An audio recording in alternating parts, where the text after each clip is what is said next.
This episode of the iTnews podcast is brought to you by Slack, the AI-powered platform for work that brings together your conversations, apps and customers in the one place. To hear Slack's thoughts on how forward-thinking Australian leaders motivate and orchestrate their teams, whether they're face-to-face or far away, stay tuned to the end of this episode. Hello and welcome to a brand new season of the iTnews podcast. Our first guest this year is Darren Farnham, the Chief Technology Officer of Australian broadcaster SBS. On the topic list is, of course, technology strategy, but also the broad operational remit of the technology organisation and the details of a 2.5-year content management system transformation. I'm interested in the SBS technology strategy at a high level. Maybe if you could just talk a little bit to some of the key pillars and all the associated programs of work in those pillars. And I guess secondly to that, not to load up the question too much, but I'm also interested in the planning horizons that you look at, whether it's sort of a 3-year, a 5-year or more future-looking perspective. The way that we tend to think about it in technology, our strategy has to really underpin the overall SBS strategy. We tend to think about it in a 1 to 3 year type horizon. The environment that we're working in is rapidly moving. So I think to try and put a 5 to 7 year type horizon on this would be really quite difficult for us.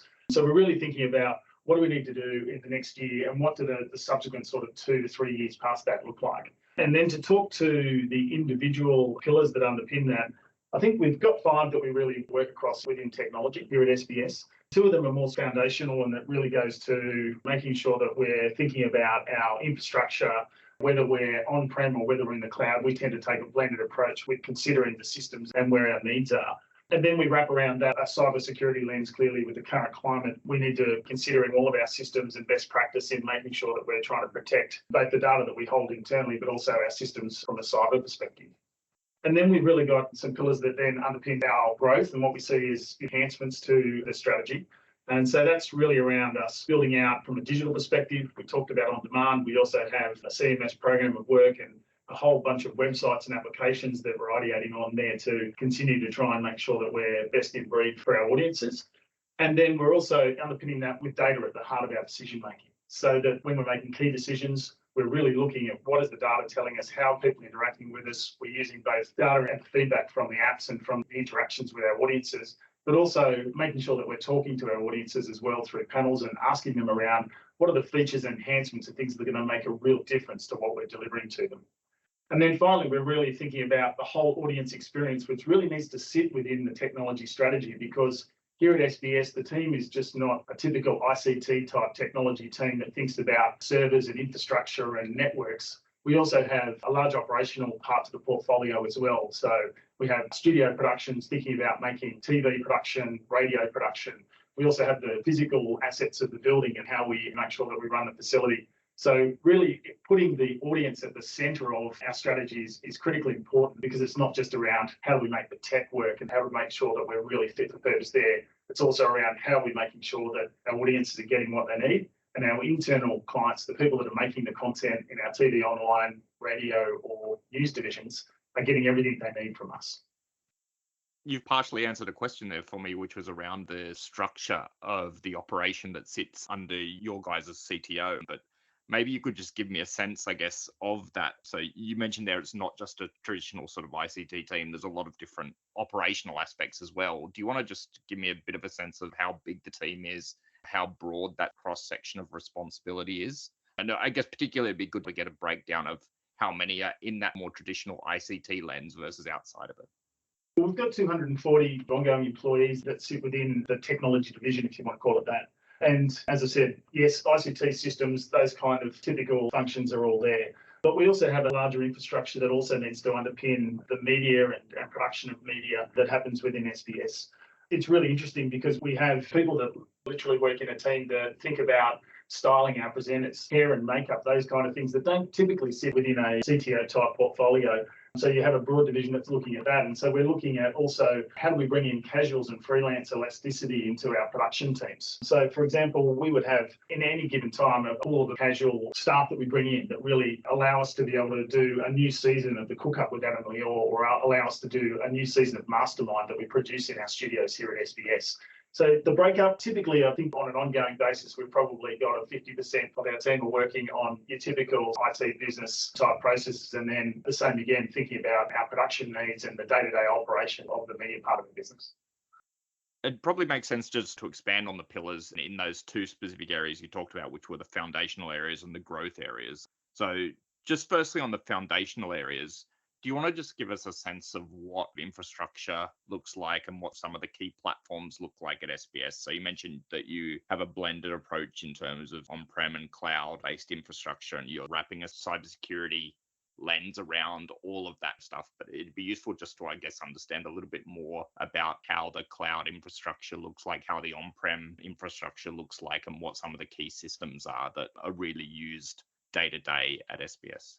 Happy to do that. Typically, the way that we've structured is we've got a migration program of work looking at your typical ICT requirements and looking at where does it make sense for those to be. And those typically, for a lot of our systems, will be cloud-based. We use Amazon Web Services like a lot of others and use automated processes to obviously provide our typical patching and upgrades of that environment. We also have a lot of media production going on. So we have a media asset management system that allows us to be able to ingest, share, edit, and publish content. And for us, having that on-prem is vitally important because we transact on it heavily. So moving it to the cloud and then having to think about ingress and egress costs, it doesn't really make a lot of sense. It's time critical and we really need it to be at the heart of the organisation, how we operate, where some of the other products can typically sit in a cloud-based environment. So that's typically the way we think about it. We think about it from what makes sense from a business perspective, and then also think about the resources and costs around making sure that we're fit for purpose in that space. I guess it makes sense to talk more in detail about some of the growth elements, and particularly the first one around digital and CMS and websites. It's something that we wanted to focus on a little bit in this conversation. I'm assuming an enormous amount of technology work that's been going on over some period of time.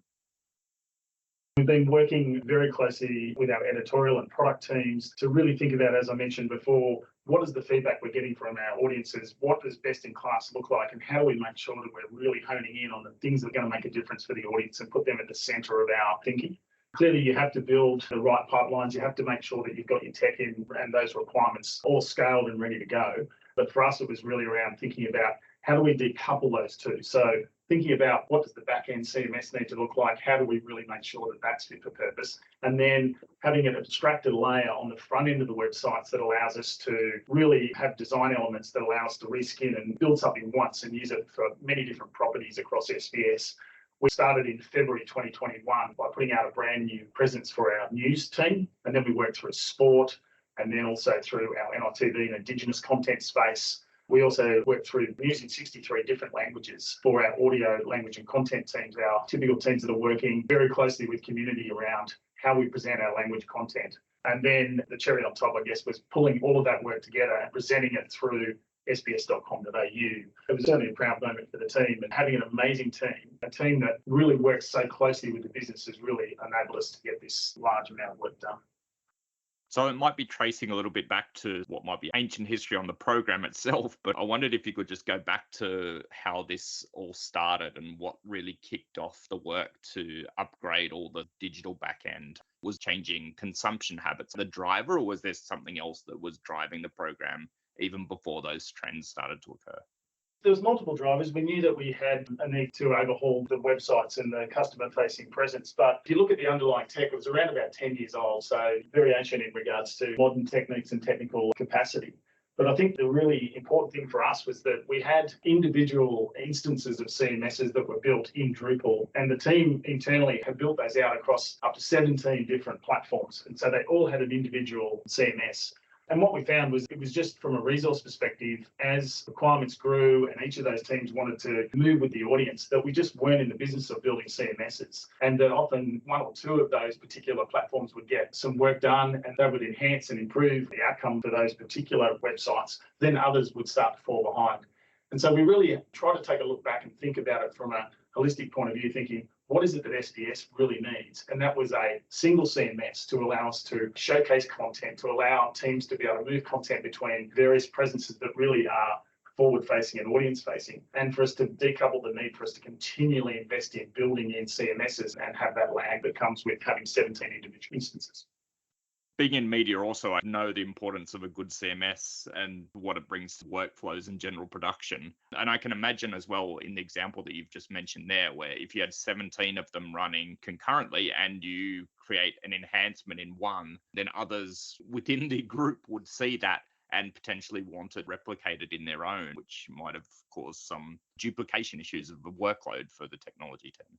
Absolutely, and even just patching and updates and all of the security features that you need to continue to do, having to do those on 17 different sites, it just duplicates. You end up with just a huge amount of work and a big backlog of, as you say, the enhancements and opportunities that features bring. So that's why we really wanted to look differently at how we moved forward and didn't want to just replicate what had been done before. It served us really well in the early stages, embryonic stages of our digital presence, but really looking at how do we want to set ourselves up for the next 3-year horizon and beyond. It was finding a CMS that would really help us with language and have some production workflows, and so that you've got a roadmap from a vendor that you're moving with other like-minded media organisations down a path as well. So not all of the heavy lifting has to be done internally by the SBS team, but we can actually benefit from being on a roadmap with others. And was there a reason why the organisation had evolved to have all these different instances of CMSs? Obviously, this is kind of going before your time at the organisation, but what was the reason for that path of evolution?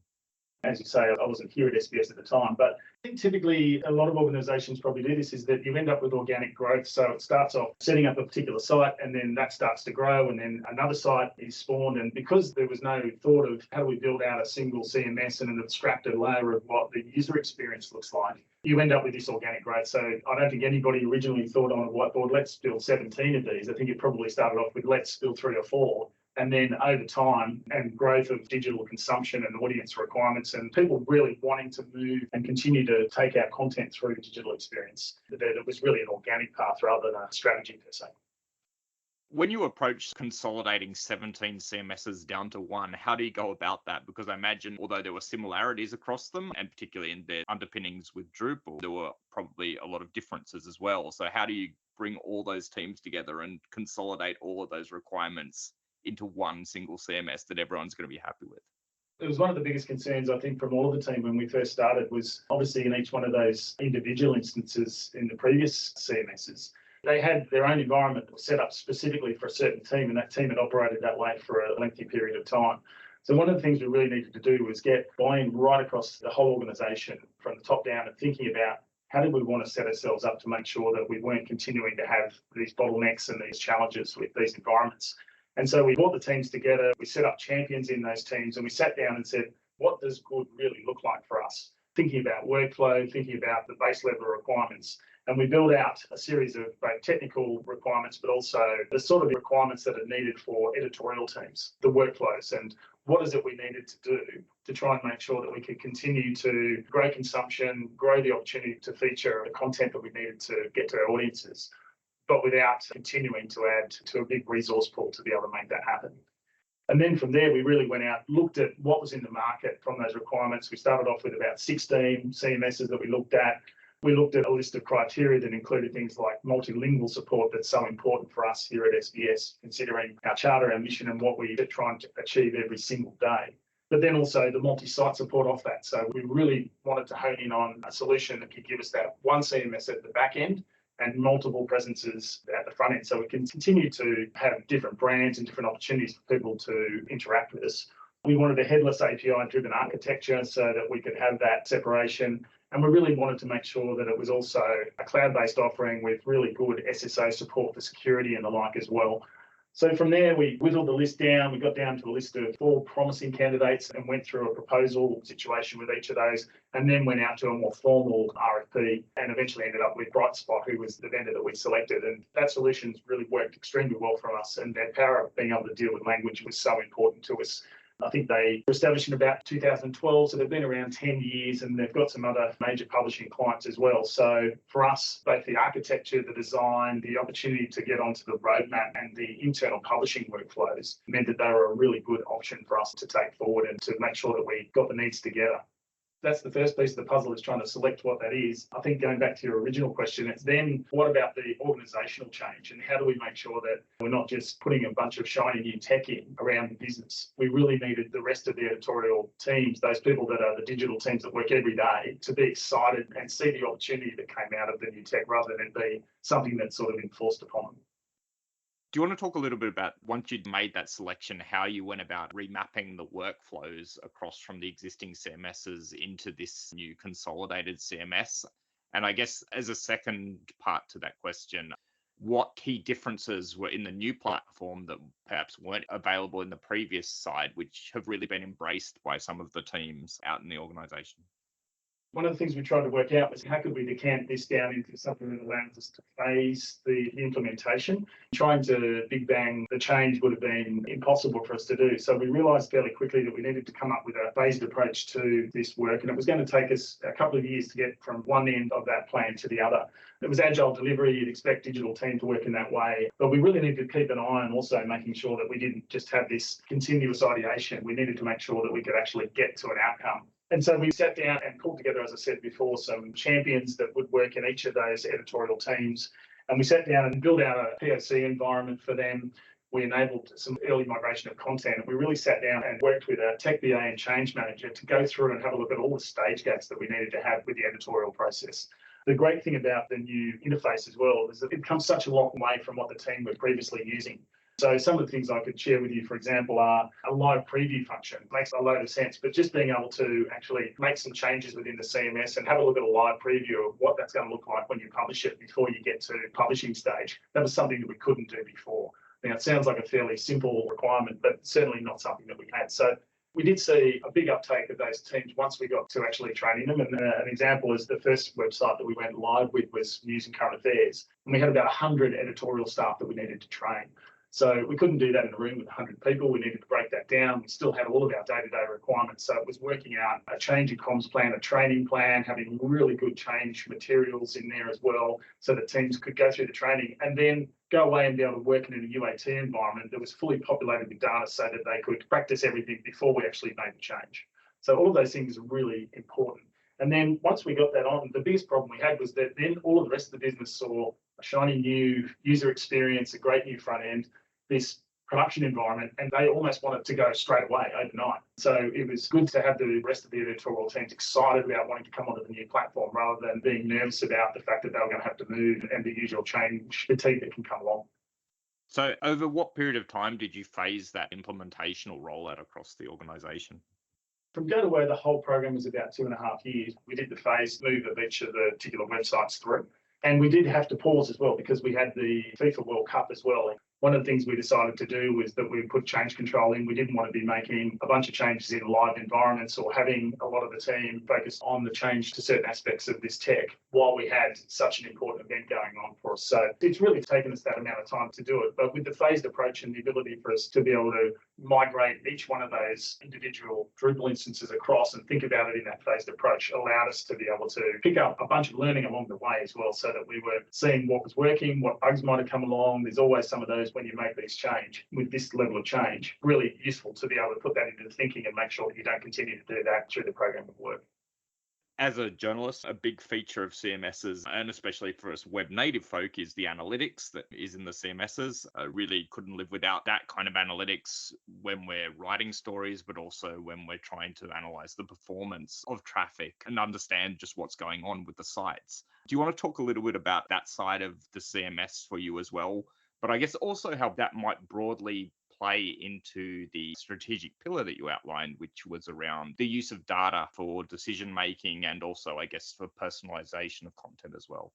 I think analytics has always been important and a great tool. As you say, it's not something new, but one of the things that we really talked about at the start of this program was making sure that the analytics were at the heart of the design and that we wouldn't actually move into a launch phase unless we'd really thoroughly thought about making sure that the analytics were not only in place, but they were delivering us insights and things that were actually going to help our teams be able to understand what's working and what we might want to change along the way. So it was very much at the heart of the planning.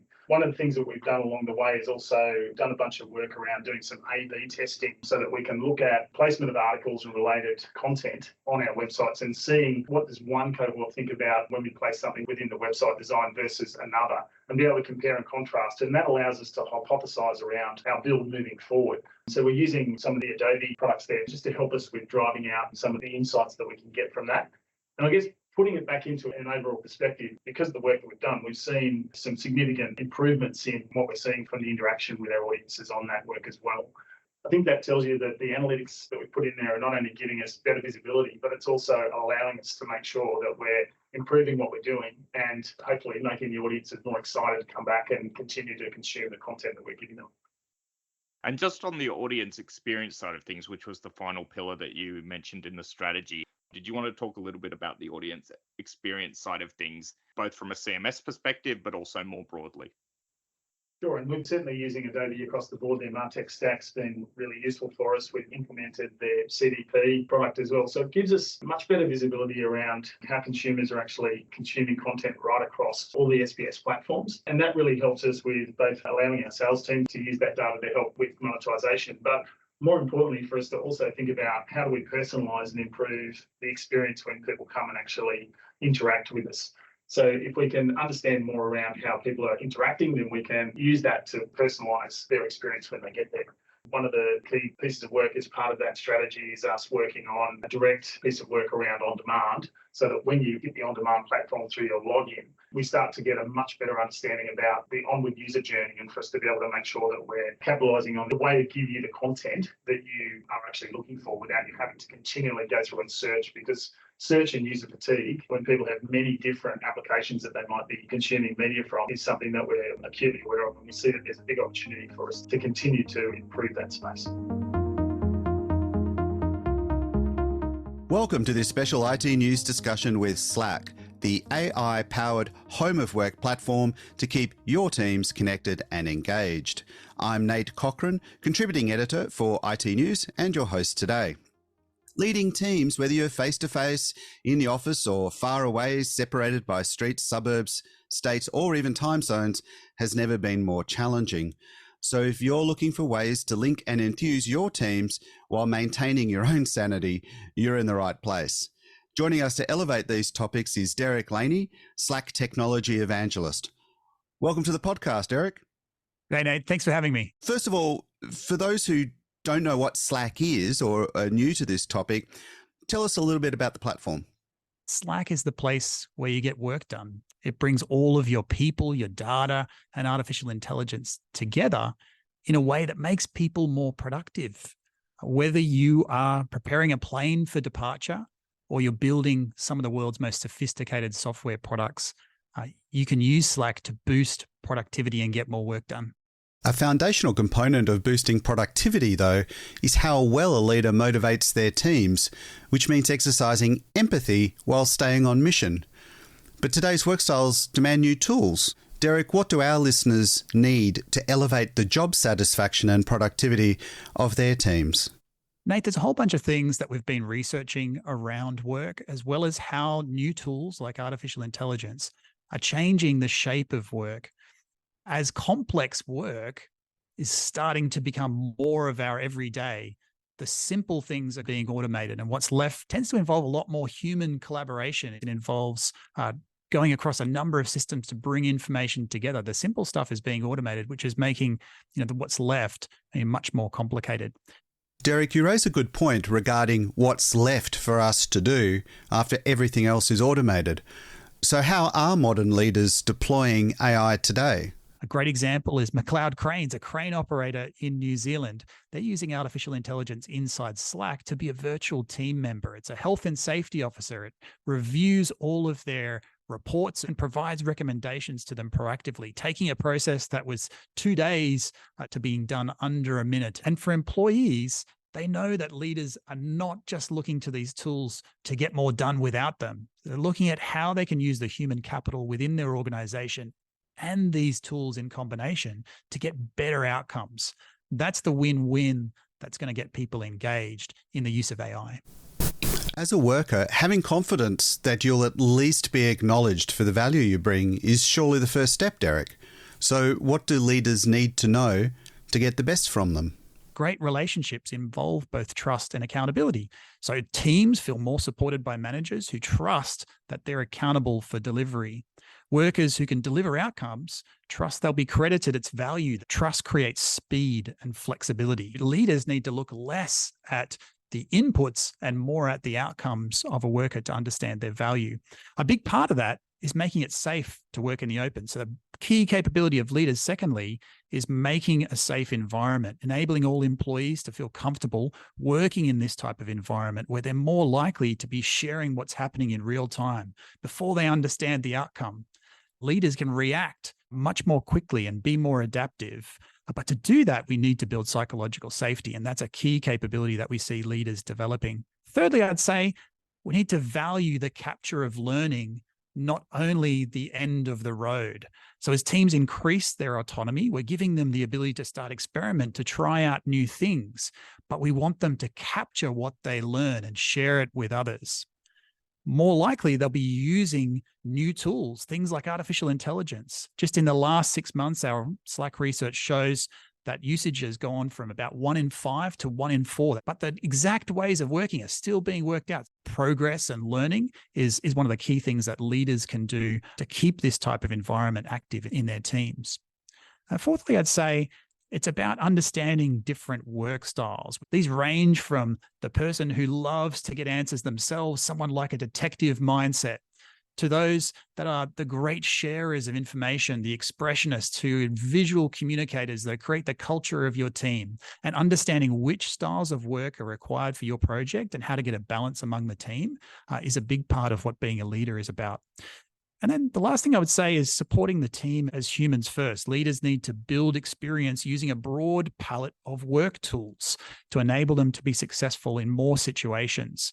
Right now here in Australia is the conversation around the right to switch off, because we're leaning too much on synchronous tools, being together and working something through or requiring an instant response, rather than thinking about more efficient ways, regardless of whether we're available in that moment. You lead us to the need for diversity and inclusion in our teams. And as many of our listeners are in a global war for talent, how can they leverage more diversity within their teams to deliver superior outcomes? Diversity and inclusion is about different ways of approaching a problem. So as we hire in a more diverse way, we build a broader palette. Then tools like Slack enable us to leverage that human capital when we need it in our teams. It's a maxim of top leaders that employees are their top priority because happy staff create happy customers, and that delivers business success. In what ways is Slack making employees happier? Our research found that 9 in 10 workers saying feeling happy and engaged at work is a key driver of productivity. Alarmingly, a huge amount of what employees spend their time doing, almost a third of their time, is something called performative work, which is it's not focusing on getting the outcome. A great leader understands how to minimize the effort that employees need to take in these sorts of extracurricular tasks to help them stay focused on the outcome. So for leaders keen to level up their own performance, how do they get started with Slack? Rather than hold that meeting, bring all the information together in a channel, let people read and understand first, maybe contribute more ideas. Brain writing, where we write our ideas down first before we start talking about them openly, tends to generate more creativity. The information is not about swivel chairing between a million different systems. It's all in the channel where the people are as well. Then layer these new AI tools on top of that. You can do things like catch up faster using the AI to tell you what's been going on since you last looked, summarize project updates or past history, and then you build this real-time knowledge base for your organization that's then searchable by AI. You can ask real questions. The AI will read for you and then synthesize for you the answer to your questions. Just think about how much more productivity tools like that will give to you and also to your teams. And for anyone who wants to onboard with Slack, what's the process? You can go to slack.com and sign up for free to get started, and then talk to us about what's the best fit for making it work in your organization. That was Derek Laney, Slack's technology evangelist. sharing his tips for how to be a better leader, whether your team is in the office or far apart. Listen out for our next Slack chat when we learn how AI-powered safety officers overhauled a crane operator's workplace incident management and reporting. And to catch up on podcasts with your tech and business peers, head to itnews.com.au and click on the podcast tab at the top. I've been Nate Cochran. Thanks for listening.